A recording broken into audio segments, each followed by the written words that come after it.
Bundy. He is an activist, a scholar, and an all-around gentleman. Thank you so much for spending some time with us. Fun, I don't want to start heavy, but I guess I have to because that's where we are in the world today. It's heavy as hell. And when you think about what needs to happen in this country in terms of change, what's the first thing that you think of? Equality. That's pretty much the first thing that comes to mind, right? Black people need to be seen as equals in this world. We had to fight just to be recognized as a full citizen in this country and not three-fifths. The world is now seeing what we've known for so long in the culture and in the community. The one way that we can fight is obviously voting. Talk to me about. I hear people all the time talking about one vote doesn't matter and that voting doesn't make a difference. If that's true, why do they work so hard? Time that Black people collectively also understand the power of their vote, and not just on a national level, because a lot of times we only have this. People need to be very much involved in their local politics. They need to understand who their elected officials are, where they stand on issues that affect you, and you need to use your vote to either support the ones that care about you and your condition, or to elect people who do. A newer initiative that we're dealing with is educating felons, right? So in the state of Texas, if you're a felon, right, if you've been to jail or to prison, but you're no longer on probation or parole, you have the right to register to vote. Another thing that was just brought to my attention, there's an initiative called Orange, which is happening not just in Houston, but all over the country. If you're in jail currently during pretrial, but you have not been convicted, like you're still in jail waiting for your day in court, you are still eligible to vote. And you said something so key. They work so hard to hope that we stay uninformed, but more importantly, to suppress the Black vote. If you could do one thing with this message that we're trying to send today about how important voting is, what type of images would you like our people to understand and see when they go to these polls and vote or when they cast their ballots? I think the images that we've all seen, what I'm saying, for decades in this country, if not centuries in this country, we've seen Black people oppressed. We've seen Black people attacked. So every time you look back and you see those old black and white images of people of color being attacked by dogs and people of color being sprayed with hoses, that's what they were fighting for. Back then, they were just fighting for a chance to vote. People like Martin Luther King Jr., people like Malcolm X, these people died to help us be in a position to have the power that we have now, which is to be able to cast a vote and make a decision about the people that have controls over our lives. So, I mean, if you in your own community need a reason to vote, look at a person like George Floyd. If the people in your city are not open to police reform, are not open to having a conversation about defunding the police, are not open to issues concerning economic equality, judicial equality, and racial equality, right? If they're scared to say Black Lives Matter, you have the power to put people in those positions who do believe that Black Lives Matter, who do believe in racial equality, economic equality, judicial equality, That's right. right? That's right. Who see us as human beings. And if the people in your community don't feel that way, vote them out. It's that simple. It's just vote them out. We don't have enough time to sit around and hope that people change their minds. Yeah, Bumpy, you point out something so important. We have the power.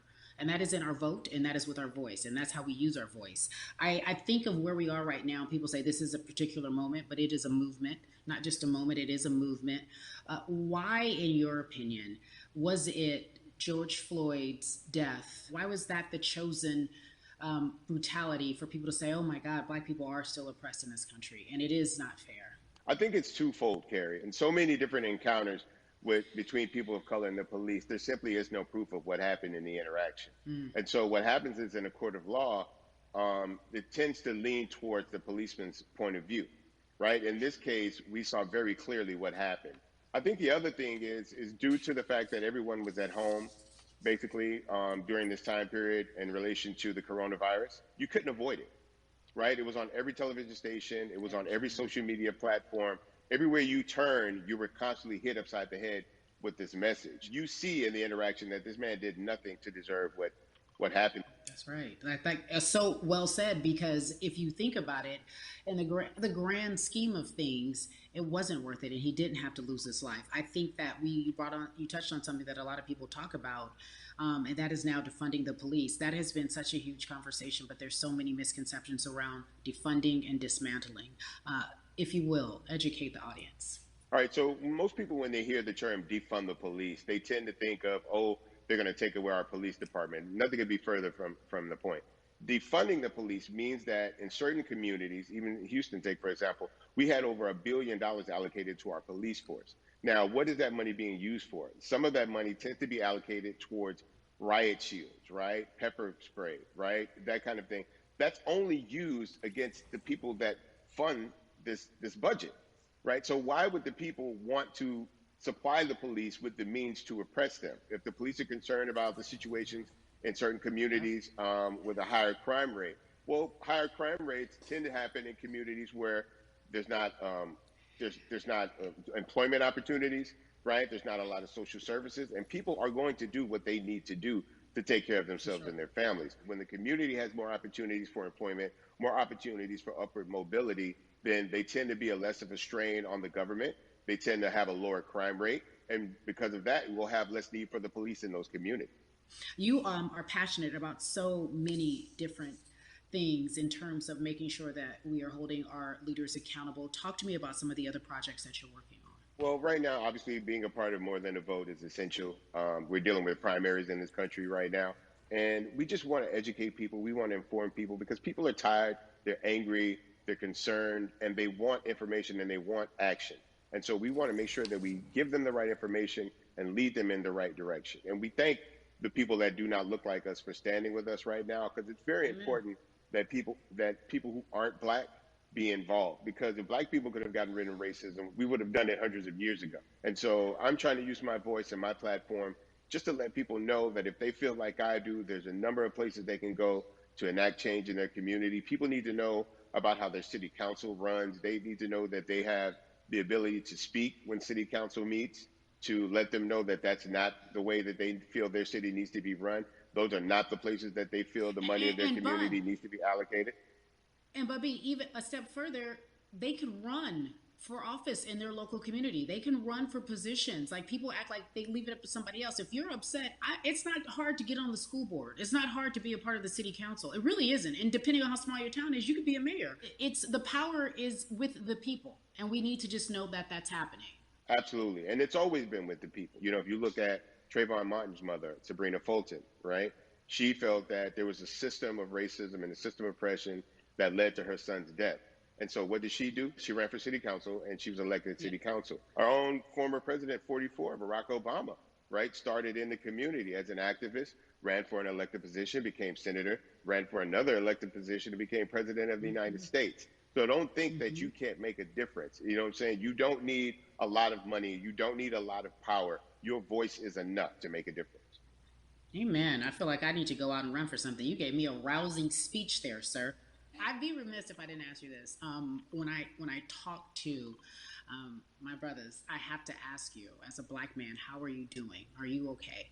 I'm good. I'm good. I have a very strong relationship with God, so prayer definitely works for me. I have children and grandchildren who are watching me, who are encouraged by what I do, and they're proud of me right now, and that's really what matters, The change starts at home, so as long as you have a support system that believes in what you're doing and supports you in what you're doing, you have everything you need to go out there and fight the good fight. And for those that don't, there's a community of people here to help you. So you can go to places like morethanavote.org. There are many different places that will encourage you, inform you, and they will put you with groups of people that feel like you, that are ready to take action.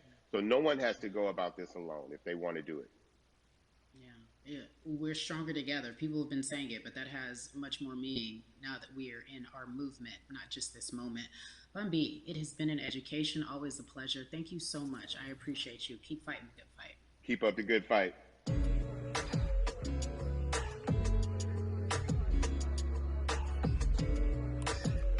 Yeah, la la. So our next guest, I have to admit, I'm a fan, but there are so many different people that we could talk to, and I thought it was so imperative that we speak with her. You know her as Molly on the huge, successful show Insecure, HBO's Insecure. She also has a comedy special highlighting her Nigerian roots, and she's an amazing podcaster. Let's welcome in Yvonne Orji, everyone. You have such a beautiful way of making things funny, giving us our medicine with some candy, right?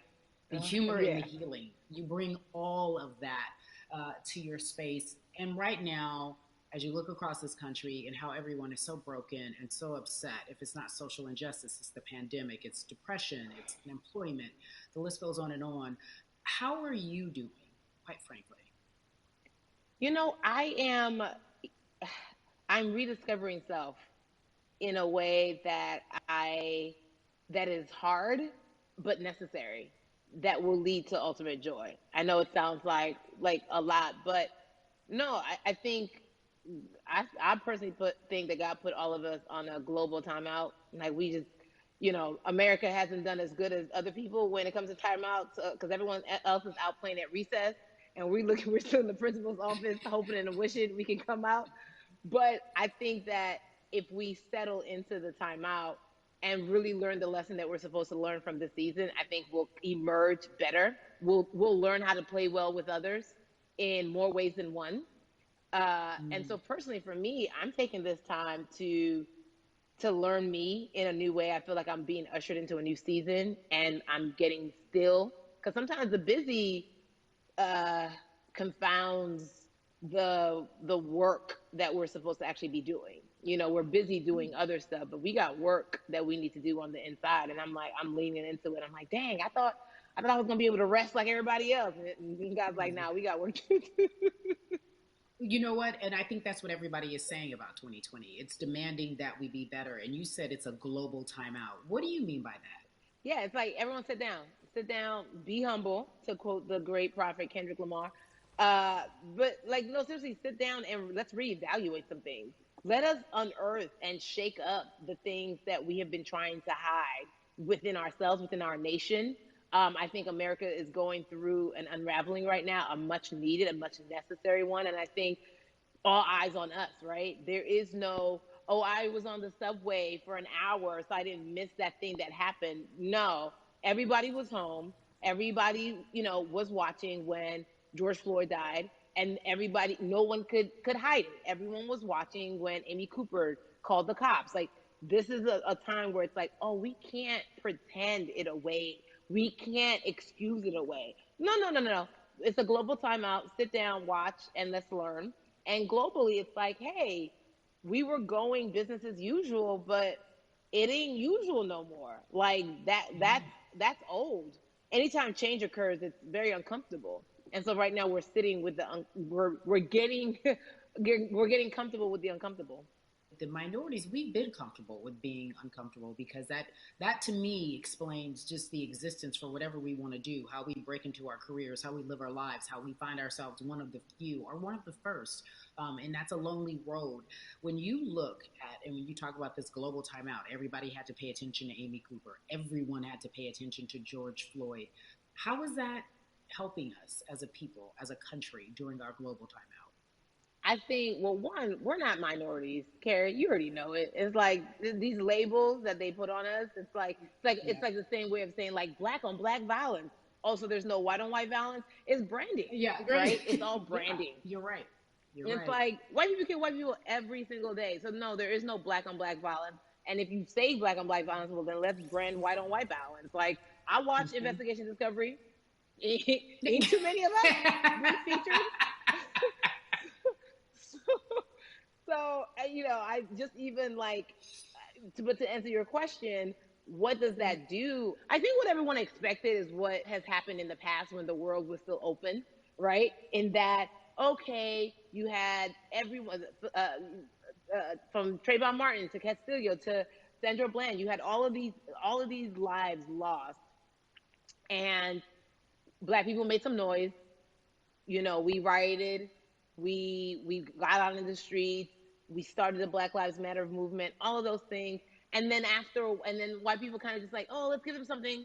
And then it's just like, is it over? It's like Oscars so black. Okay, okay, good. We gave some Oscars. Are we good now? Like, are we even? Hmm. And it's now it's just Hmm. like, oh no, no, no, no, no. This is not about like a band-aid. It's like, yo, we might have to amputate the leg a little bit, but it's all right because we're gonna by amputating the leg, we're gonna save the body. Yeah. And so I think that's what's happening now. Like America is realizing, like, oh, black people aren't just making a little bit of noise. Like the protests are still out. The conversations are still being had. The change is still being demanded. And I think they're seeing oh, this is not going no way. And no, it's not, because we need systematic change. What a beautiful way to explore what is happening and describe our country. We might have to amputate the leg, but that's to save the body. That's what's happening right now. That's beautiful, Yvonne. And to that end, I have to ask you this, because the way that we do that, we use our voice. And our voice right now in this world, in this country, is our vote. And everyone talks about voting and how important it is, but I feel like more than ever we understand that it's not just about voting every 4 years for the man in office. It's about your local elections. It's about the mayor. It is about the district attorney, the people who have the power to bring charges against police if police brutality is an issue in your community. If you care about your school district, you can run for the school board. I ask this of you, right? Your parents are from Nigeria. You are. Talk about that very lovingly. What does voting mean for you? I think voting is power. I remember, I became a naturalized citizen back in the '90s when, because I was still a minor. My mom naturalized, and so we were able to do it under her. And just even that power of like we are American citizens and all the access that we have by being citizens. One of those accesses and those access to power being voting. It's a big deal. It's a big deal because not only are we do we have the opportunity to be in this country, but now we can be of the country. We can be of the systems. We can be of the rules. We can be of what it actually affords. But I think going back to your earlier comment about just the setup of systems, I think we are done a disservice, either it's schools or whatever it is. And I'm not putting teachers on blast. I think teachers do a phenomenal job, but for some reason, we do not, and give them all the raises. I know too many parents who are like, this child of mine, I do love them, but hey, who, where can I drop them off?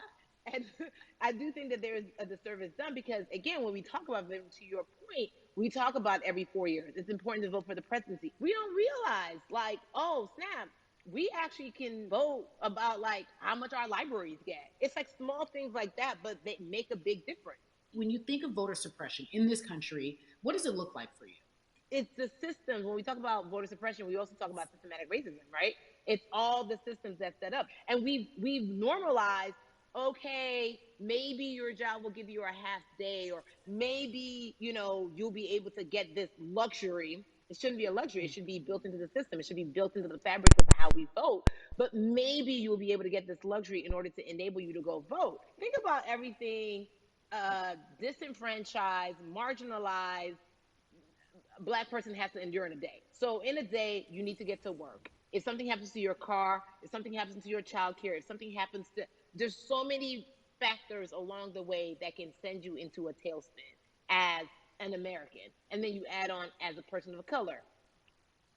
If you're just trying to get to vote and you already have to go through and hoops in your everyday life, imagine the one day when your voice really is supposed to matter the most in this country. But then you also see all the times that you tried to have your voice matter, and then it's been shut down, repressed, told it doesn't matter. And then you're kind of like, what's the point? How do we keep hope though?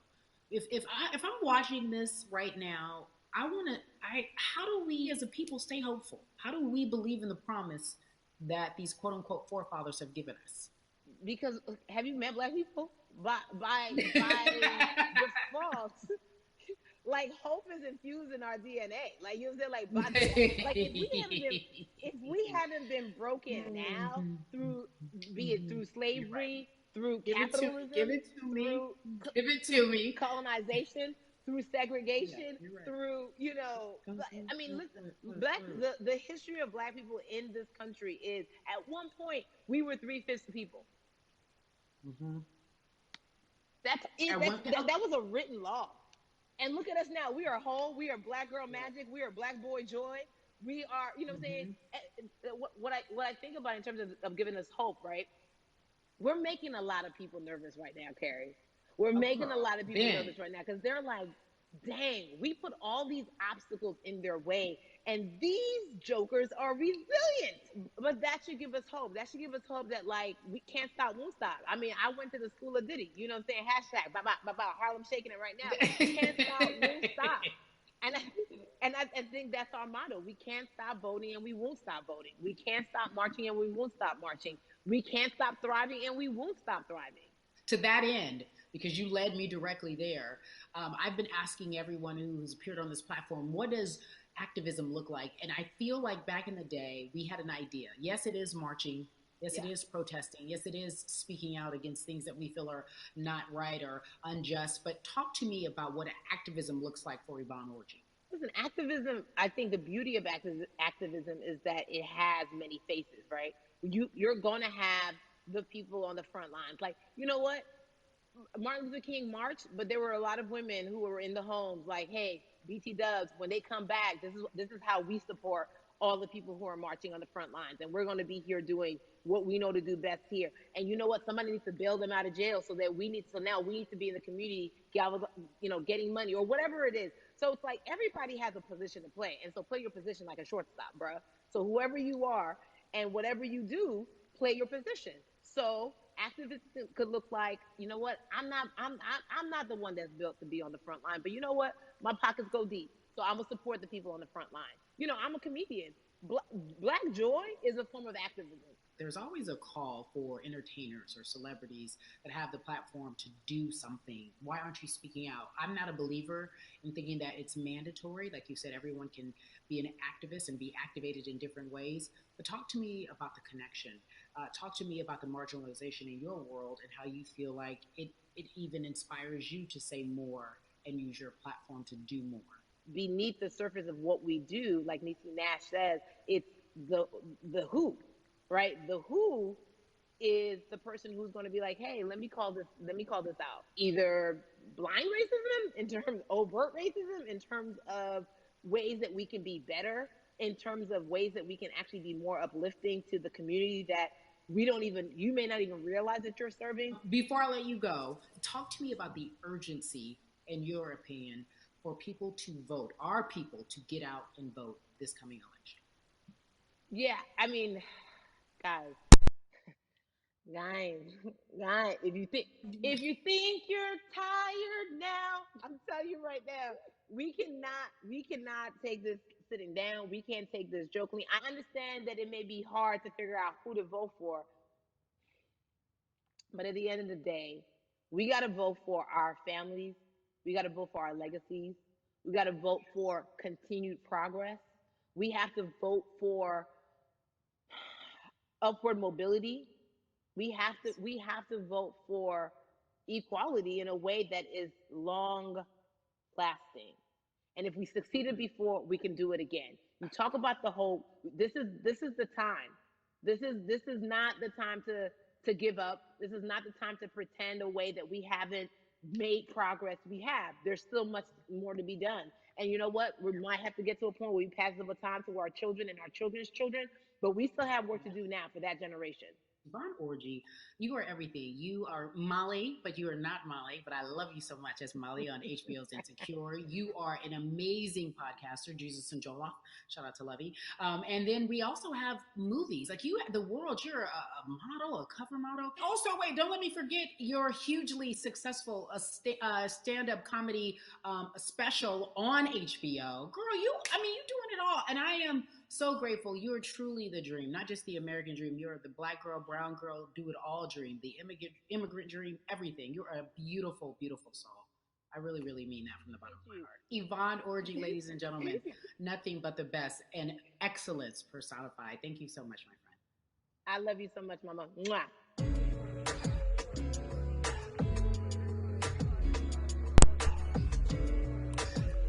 Yeah, la la. So Atlanta has been one of the hotbeds in terms of political unrest and social injustice. We've seen so much happen in that city, and we've also seen so much come from that city, including one of our very own founding fathers of the civil rights movement, and that's Martin Luther King Jr. But right now, we want to welcome in someone who has used his platform to talk about voting, to talk about racial injustice, and how he's trying to help. Atlanta's very own Russ joins us now on We the People. Russ, I'm not going to fan out and tell you what some of my favorite songs were that I listened to repeat on yours. We're going to get to the topic at hand. So amazing. We got to talk about, recently you did an interview where you shared your outlook on culture and music. And you also were very candid about the fact that you have a privilege and that is necessary for you to give back. Tell everybody about what that means.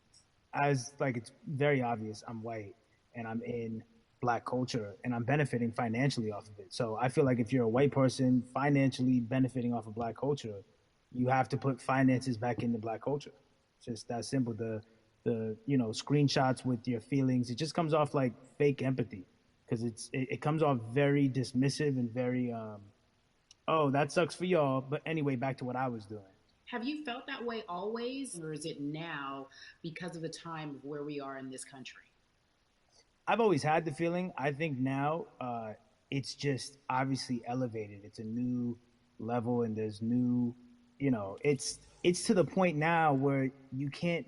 First of all, you can't not say anything. Second of all, though, I just think saying something isn't enough anymore. I think, if you have the ability to put money back into a culture that you're financially benefiting from, you have the ability to, you should.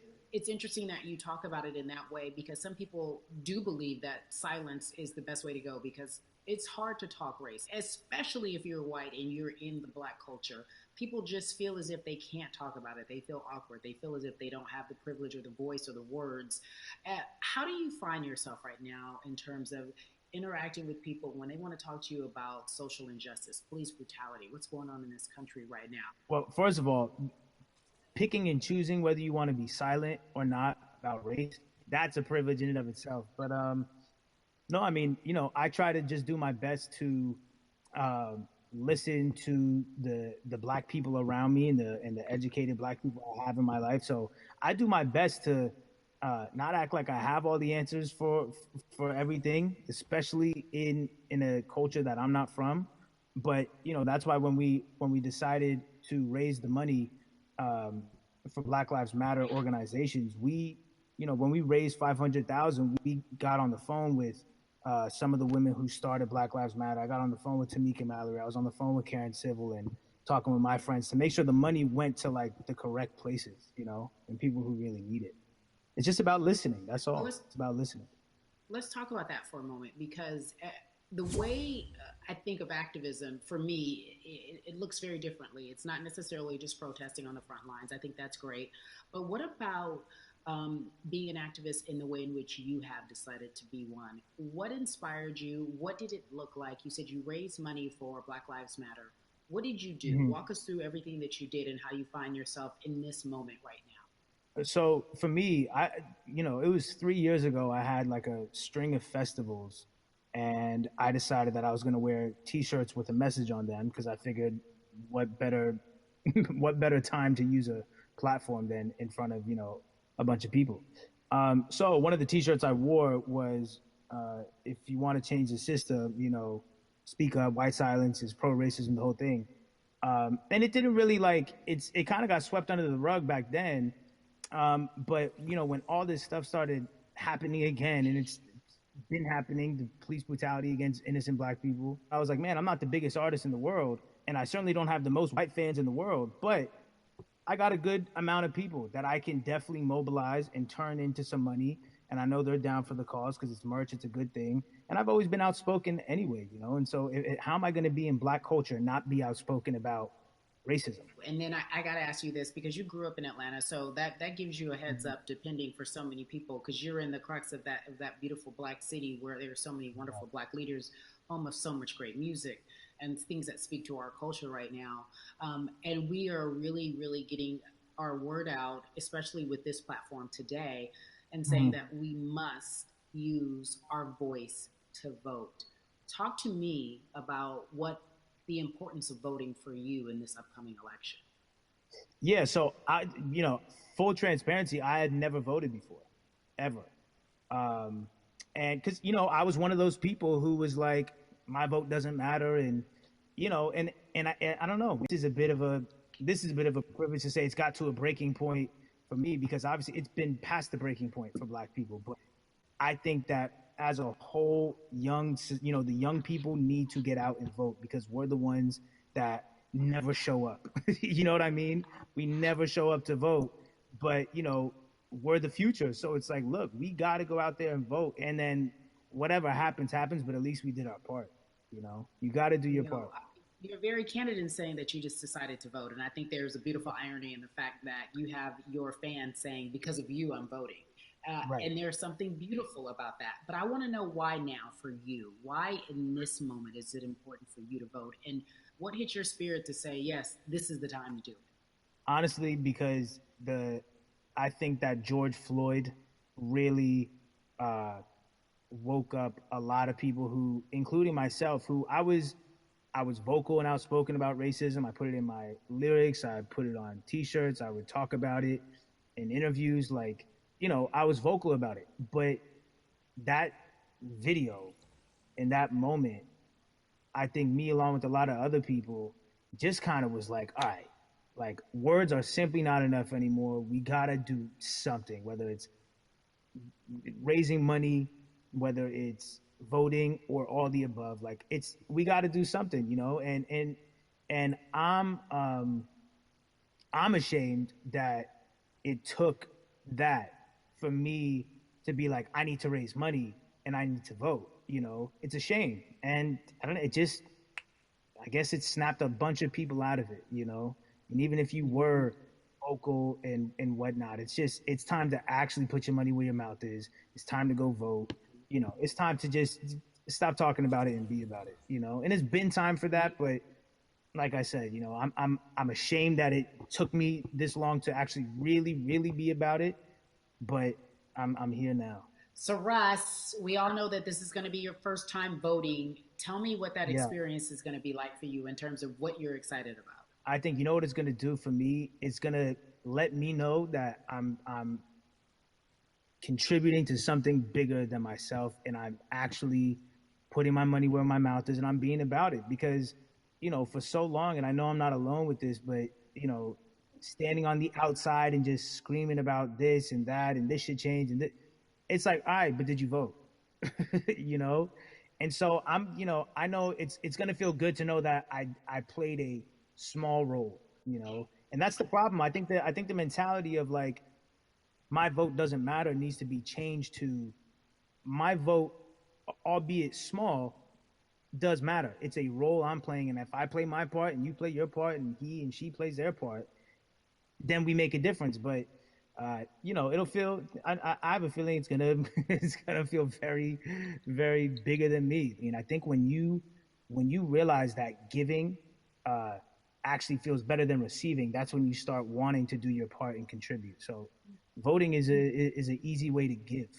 You know. Yeah. To whom much is given, much is required, and you have been given a huge platform, and we are so grateful for you, Russ. Philanthropist, artist, community activist, first time voter. We appreciate you for doing Yes. this, okay? Thank you. I appreciate y'all.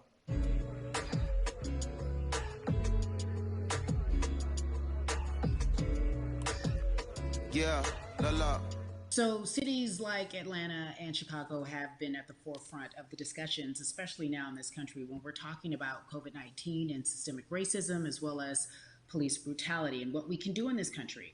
Again, we're continuing our conversation, letting you know that your voice is your vote and your vote is your voice. We can change where we are in this country. Currently, I'd like to welcome in Chicago Cubs right fielder Jason Hayward. I appreciate you. I brought in Atlanta and Chicago because I know you grew up in the metropolitan area of Atlanta, more specifically McDonough. Let's be technical, and and you have been very vocal throughout this entire time in terms of what our country's been experiencing. Let's look at the past month and a half, if you will. What has been the hardest thing for you to deal with? The hardest thing for me to deal with, Carrie, this last month has just been going from the virus shutting everything down to us being called to action. We've had multiple police brutality situations. We've had people protesting, wanting to get the message out. But I really realized that I need to be a part of the positive message and make sure that doesn't get lost in all the chaos going on for people to actually hear from a reasonable, respectable person who cares about everyone involved. A reasonable, respectable person who cares about everyone involved, which leads us to more than a vote. It is a beautiful collective of Black athletes and artists. You are a part of that. Talk to me about why that's important for you right now and this be a part of that collective. To me personally, it's important to be a part of that because I've somewhat use baseball and my craft as an excuse to not get more involved in voting. But I can't any longer use baseball and work as an excuse not to get educated and not also to show people like at any moment in time, any walk of life, we can make a difference. So tell me in your words, what does activism look like for you? In my words, it looks like LeBron James, the biggest athlete right now on the planet, speaking up and breaking the ice for everyone. But I think for the first time, people see and hear from us. So now we have white speaking up and realizing, okay, like this is how we go about doing this. And to me, right now, social media, athletes speaking up, entertainers speaking up, like we're trying to do with more than a vote. You said something I thought was so key because covering sports for so long, I know that it's tough for black players specifically in Major League Baseball to talk about how they feel. Adam Jones did it in a very eloquent way early on, but there are very few that are vocal. You said you all were afraid. Why use that word and why were you afraid? You was afraid because in 2019 there were 68 of us total, and there are 38 teams. There's 25-man roster on each team. There's a 40-man roster, which is on each team as well. And there aren't many of us. So we're outnumbered in that sense, but not always in a negative way when it comes to our teammates and our clubhouses. But to get to this point, you have to move a certain way. You got to be careful what you say. You can't ruffle feathers. You can't come off in any way. Much like other black entertainers, much like yourself. Probably having to live through life every day. But to get to the highest level, you got to button up. You got to be seen and not heard. So baseball is, like I said, it was time for us to try and speak up and make a difference and show it's okay to do so because we can't be quiet any longer. That is a button up, be quiet, be seen but not heard. That is an expression that a lot of black folks can relate to in whatever aspect of professionalism that they experience, especially if they don't work for themselves. They just feel that. That is also a socialization that we have as black folks, especially like you said, if you want to get to the higher level. And for so long, I felt it bubbling right underneath the surface that so many of us who were in whatever positions we were, who had platforms, were tired of pretending and looking the other way and spending so much time making others comfortable while we were uncomfortable. Do you feel that this is the type of movement that is sustainable, or is it just for a time? No, it takes everyone joining in on the conversation. And right now, I feel like more than ever, there is little things as possible to distract from bigger issues. And we saw on draft day, we saw our president, Theo Epstein, holding up the sign saying Black Lives Matter and wanting to include the rest of MLB in that. But now we're having those conversations as well. So I definitely think this is sustainable. And it's not always just going to be the popular thing to do. This is something that people want to get right because they know we care. Jason, you said you think it's sustainable, that what you're seeing, especially with your colleagues in baseball, that this can be something where you're feeling more comfortable, feeling more safe to share how you feel about social injustice and police brutality. What are you doing right now in this moment with your platform to help change how we look at voting and how to educate the culture and the community about voting? Well, first, what I'm doing, Carrie, is joining up with More Than a Vote and joining up with other athletes and entertainers to get that message out and use our platform in that sense as a group. And try to create a brand with this to make it something that's not just about the election coming, make sure that it's about people getting educated for years to come and figure out where to vote and how to vote. We've got people in different areas that cover different demographics and influence different areas of people. And as a baseball player, as a black baseball player, I feel like now, like we talked about, is finding the time to show people that you can use your voice in this profession. You don't have to be afraid. And to me, that can help a kid growing up. He can see me, he can see other guys that were in the video we posted saying, hey, this is what they're standing for. They're speaking up for these things, and it's okay to want to play baseball. It's not lame. It's not something I have to be as afraid of as I was before. So I feel like that's my role in this. I have a younger brother as well. He's 24. He also plays baseball. So I've got to lead by example. I can't just always, come up with a good answer that sounds good on TV when I get asked a question on, what do we need to do to make changes. I'm joining up here to make sure that I take action and get educated myself. For one, so many people, I feel like in Atlanta, they're on the move. Or when you want to try to make a vote and try and cast your vote, you have to do it by mail. You have to sign up for the absentee ballot. Then you have to get another ballot in return. They have to send it back to you. Well, for me personally, they didn't send that back until it was too late, right? We didn't get it in the mail to the address that's an Atlanta address at my parents' house. We didn't get that in the mail until it was too late. And then from other friends and family that are still in Georgia right now, I just hear about them being held in lines too long and trying to get off work. And we know how it is for any family, but let alone a black family in the city or in the suburbs trying to take care of their family and trying to provide for them. You try to get off work, and then you're like, wait a minute. You start looking at the clock. It's like, oh, this is not going to happen today, right? And so I saw, Mayor Keisha Bottoms, reach out via social media to people and say, hey, I'm going to address these issues right now. I need y'all to stay in line to cast your votes. Keep hanging in there. So to me in Georgia, that's what that looks like. Well, it's interesting that you even bring that up because there have been all these images specifically from Georgia, because that's such a battleground, where you see people, especially when it came to the primaries, doing whatever it takes. And this is real life voter suppression that you're talking about. It's been happening for decades. It's not fake. What you're saying, these examples of sending you your ballot too late after the fact or shutting down the polls at 6 o'clock while people still are in line, that's a real life issue. There needs to be some type of change. And I think that what we're doing right now is fair.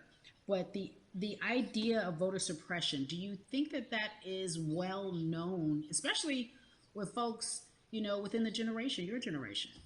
I think it's known in our communities, right? I don't think it's spoke on enough. I don't think there's been enough light drawn to it. Bring it to light. Let people hear about it. Let people learn about what that looks like. And get more people to say, okay, look, like this is going to happen. We have to expect this, and we can no longer make the excuse. We can't say they didn't warn us. Jason, everybody knows, or it feels as if everyone knows, that the time is now. America's paying attention to us. We have their eyes. We have their ears. If you look toward the future, what are you most excited about in terms of seeing a change? I'm excited about how fast the word is traveling. The word is being spread right now. The biggest athletes, the biggest icons, biggest entertainers are doing their part, but I'm also seeing people out there on the streets doing their part. When so many things got lost, could have very easily got in the commotion when it came to protests, and you saw rioting, you saw looting. People still stood their ground, and people still went out there and said, look, we're doing this for the right reasons. We're going to come together. We're going to use drones. We're going to use social medias. I feel like this is a new wave of getting things done the right way and just spreading the message. You're right about that. And you're right. People are spreading the word unapologetically. We out here. We doubling down. Thank you so much. I appreciate you. Right.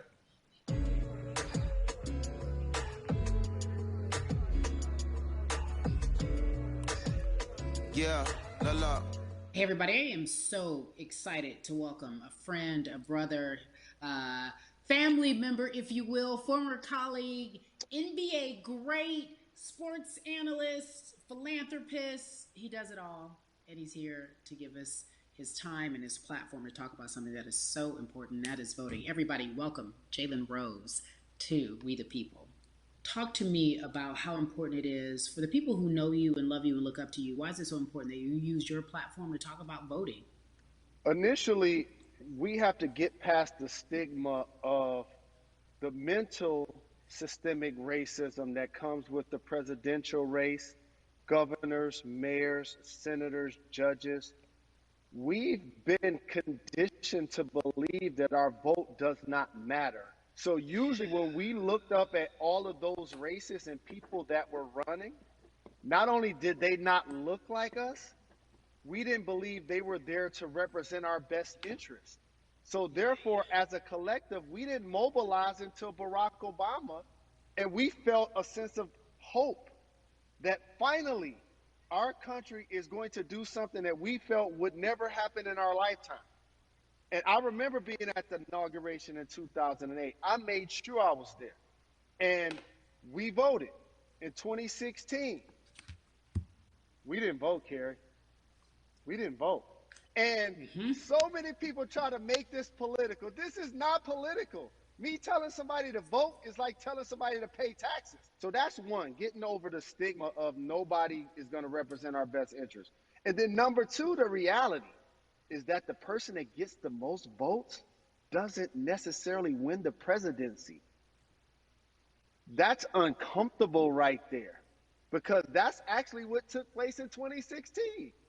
The Electoral College chose the president. And if you put all of their pictures up, I'm pretty sure they look a lot more like each other than they look like you and I. How about that? Mm-hmm. And then the third thing, especially in urban environments, oh man, they create barriers for us, Carrie. It's like you got to jump over the fence, you got to run past the dog, you got to jump on the hood of the car. The lines is 5 hours long. You get up to the pole and they don't work. Elderly people working in the city, while they got the young people who understand technology working in the suburbs. Like these are all systematic things that try to discourage us from voting. And then finally, we don't have a day off to vote. We need to work. So we don't get a day off. It's going to be a full day, and I got to work to pay my bills. So you know what I'm going to do? I'm going to mail in vote. And you know what you want people to realize? That counts too. So your vote will be counted if you're able to mail it in. So those are a few things that I hope that we can do and mobilize. And shout to LeBron and his team. Shout to you and everybody involved. We will make a difference. Well, let's talk about more than a vote. There is a black collective of athletes, of artists coming together and saying voter suppression is a real deal, especially in the black community. When you just talked about, I got to work, so I can't go vote. And then when we do get in the booth, just in case we don't have to work, do we know who we're voting for? Not only do we have to vote, we got to be educated. And it's not always even about the man who's in office or the woman who's in office for president. It's about your local elections. It's about the people who are your DAs, your state DAs, like the people who actually make change in your community, who will change police brutality, who will make sure that your community is taken care of, who will defund police and hope that they can help you in stopping police brutality.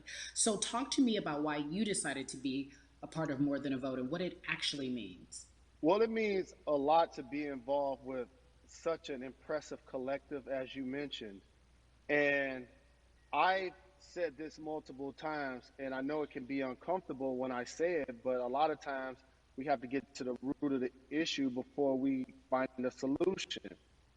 And the quote was, I wish America loved black people as much as it loves black culture. And this collective, by the way, represents in a lot of ways what's encouraging, but also sometimes disappointing about our role as black people in America. Because we were brought here as labor and to entertain. And we use those vehicles to get paid and move to the suburbs and be the idols of white kids. And so now that we have this collective, I would say sports and entertainment represent the most powerful group of black men in the United States.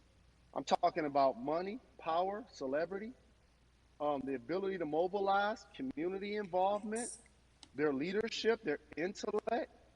And so to have all of us pull it in the same direction at the same time for anything that we're passionate about is going to be a difference maker, but it's definitely going to be a difference maker in the 2020 vote because we're going to make sure we inform everybody that they can let their voice be heard, and failure is not an option. Jalen, what does voter suppression look like to you? A perfect example took place recently, Carrie, in Kentucky. It was 6 p.m. at night, and so many people were standing in line enthusiastic to vote. And you know what they did? Locked the doors. And you know what the people did? They continued to bang on the doors, continued to bang on the windows. They continued to let it be known they were not going to leave the premises until they got a chance to vote. And you know what ended up happening? They opened those doors and allowed those people to vote. So do not be discouraged. These barriers show you that it matters, and we're here to help you break through them. The same thing with our platforms and voices, Carrie, because you know what's going to happen. At some point, Breonna Taylor is not going to be trending anymore. People are not going to be protesting anymore.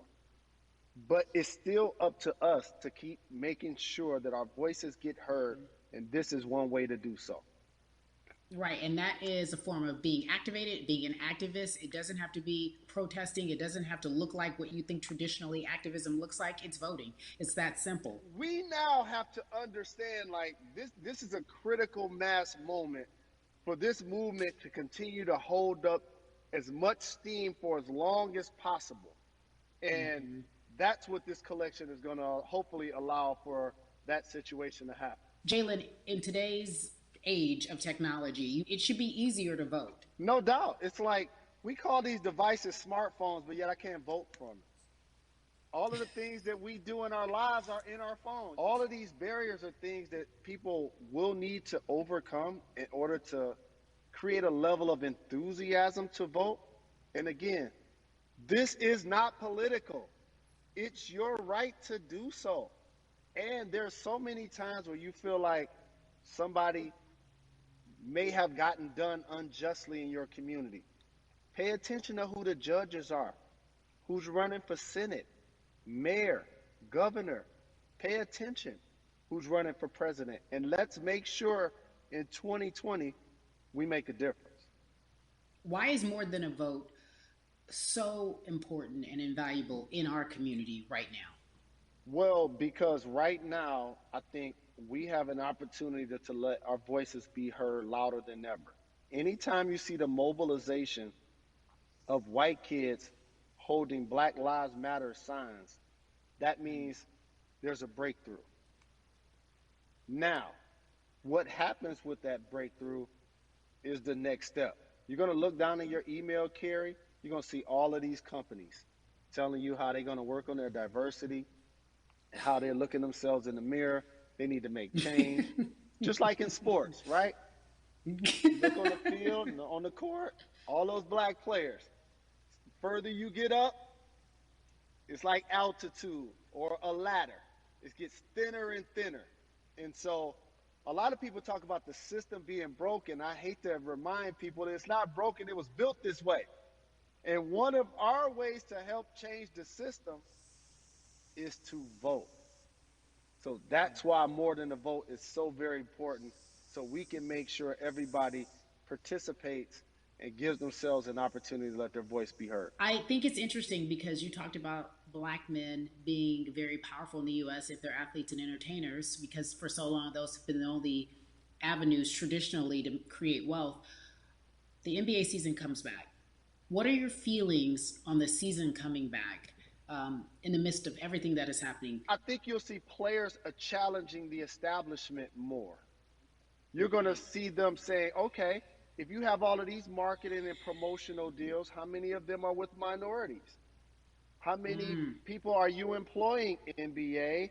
What about certain teams? Who do you have as a minority owner?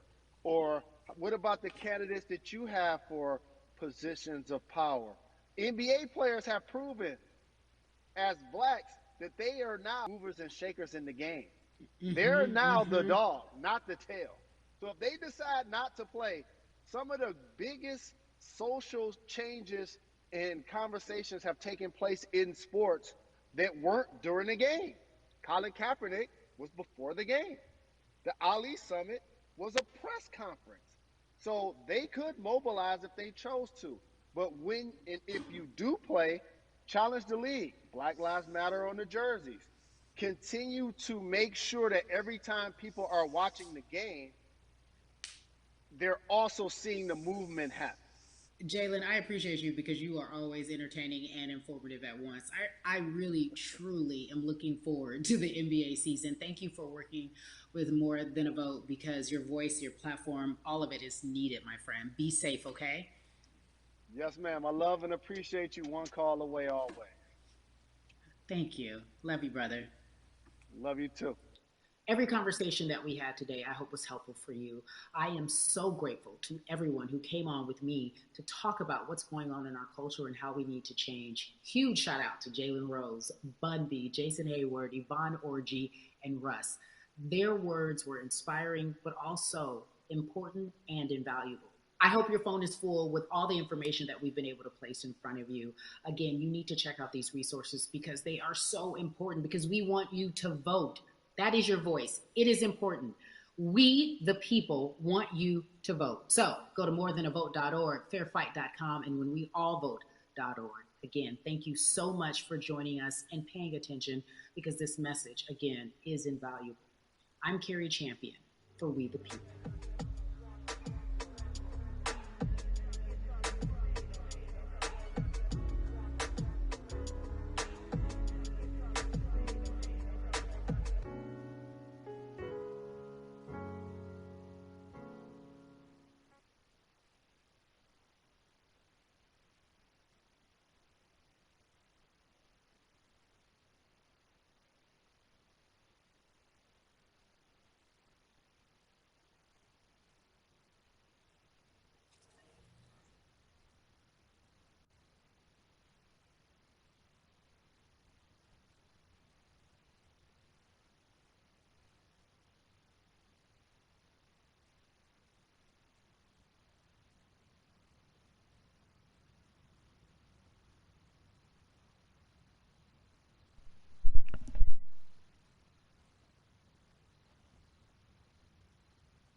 I think it's done. Thank y'all for watching the stream. Should be posting some more vids soon. I'm gonna see y'all next time. Peace out. Let me see. Where's that?